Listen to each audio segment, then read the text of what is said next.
আমার নামে অনেকগুলো মিথ্যা রাজনৈতিক মামলা ছিল। আজ সকল মিথ্যা মামলা থেকে আমি মুক্ত। আমি আজ স্বাধীন দেশের স্বাধীন নাগরিক।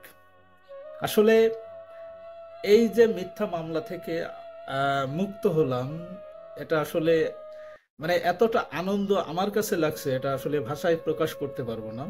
দেখেন, এই মিথ্যা মামলা নিয়ে বছরের পর বছর বাড়িতে থাকতে পারিনি, ঠিকঠাক মতো বাড়িতে ভাত খেতে পারিনি, মাঠে ঘাটে জঙ্গলে ঘুমাতে হয়েছে রাত, তারপরেও বেঁচে আছি। এখন এই যে মিথ্যা মামলা থেকে মুক্ত হলাম, আসলে এটা ভাষায় প্রকাশ করা যাবে না, এতটা আনন্দ। আর এখন আমরা স্বাধীন দেশের স্বাধীন নাগরিক। এখন আমরা স্বাধীনভাবে চলাফেরা করতে পারবো, স্বাধীনভাবে কথা বলতে পারবো, সবকিছু এখন স্বাধীন। এই যে বছরের পর বছর কতটা কষ্ট করেছি সেটা আমি জানি, এবং আমার অনেক বন্ধু বান্ধব আছে, তারাও জানে। তাদের নামেও মিথ্যা মামলা, তারাও আজ অনেকটা খুশি। আমি এখন দেশে নেই, প্রবাসে আছি। হয়তো বর্তমান বাংলাদেশের মানুষ যে স্বাধীন দেশ পেয়েছে, তারা আনন্দ করছে, উল্লাস করছে।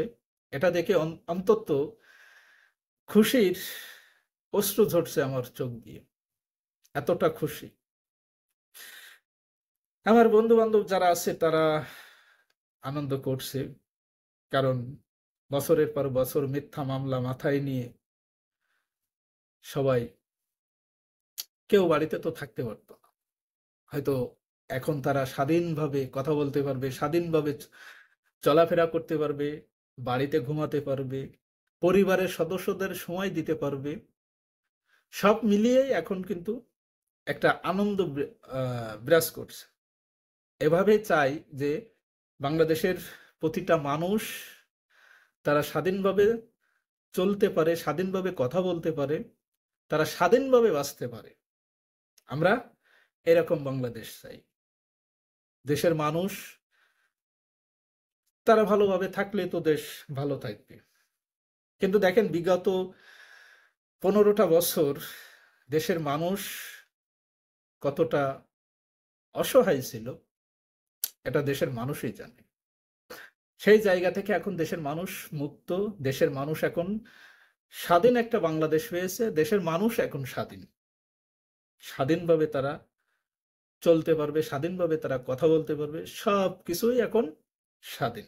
সবার জন্য, বাংলাদেশের প্রত্যেকটা নাগরিকের জন্য মন থেকে দোয়া থাকবে, সবাই যেন আমরা ভালোভাবে চলতে পারি, মানুষের উপকার করতে পারি, মানুষের সুখ দুঃখে পাশে থাকতে পারি। সবাই ভালো থাকবেন, সুস্থ থাকবেন। আল্লাহ হাফেজ।